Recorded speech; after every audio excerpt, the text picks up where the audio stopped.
there, young Americans. Did you know that your teachers' salaries are most likely public information? That's right.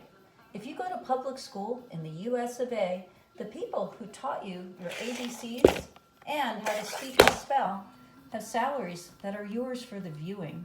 Just how to view varies by state, but here in sunny California, there's a website that's one-stop shopping for all of your public employee salary info needs. Makes it pretty darn easy to trust how our tax dollars are being spent.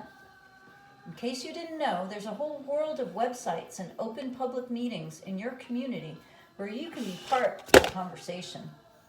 From city council to school board, these systems rely on public participation, whether in person or remote.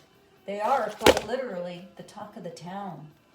So, boring old people stuff, you say? Be that oblivious and everything falls apart. A lot of the time at these meetings, people are figuring out stuff that directly affects you. Maybe you'd feel safer with more streetlights. Love cats, but find that your town only funds dog parks? Like standing on a beach, but your town hasn't thrown enough cash at them to keep them open? Most of these decisions are currently made by people a lot older than you, and their fervor keeps us from the road to ruin.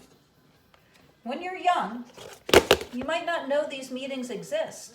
By the time you've heard the rumors, you're in your 30s and have a family, house, and career that serve as big time and money sucks. By the time you come up for air, you're retired.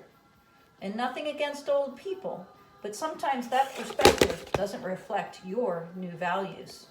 And trusting all of these decisions to old people is like letting your grandma choose your wardrobe until you're retired. These pandemic times are going to lead to an era of reconstruction where big decisions are made regarding our new way of life and how to fund it. Don't say no to letting your voice be heard, because there will be a new day rising. What can you do? While sheltering in place, try something new. Look up your school's budget. Compare it to neighboring schools. You'll see interesting things, like if your school values sports over theater. Or if your counseling budget goes toward college counselors when your stressed out student body could really use a therapeutic counselor. Maybe throwing some cash at the hurting will discourage the start of the breakdown. Budgets can be overwhelming, but try picking one champion cause. Maybe you care most about school breakfasts. Maybe you've got something to say about armed forces on your campus. Whatever it is, look for that item on up-and-coming meeting agendas and set aside the time to go to those meetings, either in person or from the comfort of your own home. Old people, thank you for all the work you've done so far on these boards, committees, and public posts. It's your hard work that has kept everything hunky-dory. Want to get a broader perspective by inspiring young generations to join in? Consider sponsoring a young adult's efforts by offering meals or childcare to young parents on meeting nights.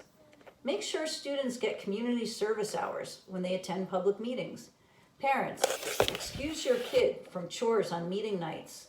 Who knows, they might find that they were born to run for office. Looking back on pandemic days, we're all going to say we binge-watched that tiger show, overslept, and ate junk food. But wouldn't it be a little amusing to also be able to tell your teacher that you noticed that she makes less than you do babysitting before taxes? And perhaps she should apply to that program where the district reimburses her for getting a master's plus 30 so she can bump up a notch on the salary schedule. Remember, doing nothing means you're letting old people make these decisions for you. And as much as you love your grandma, you can dress your damn self.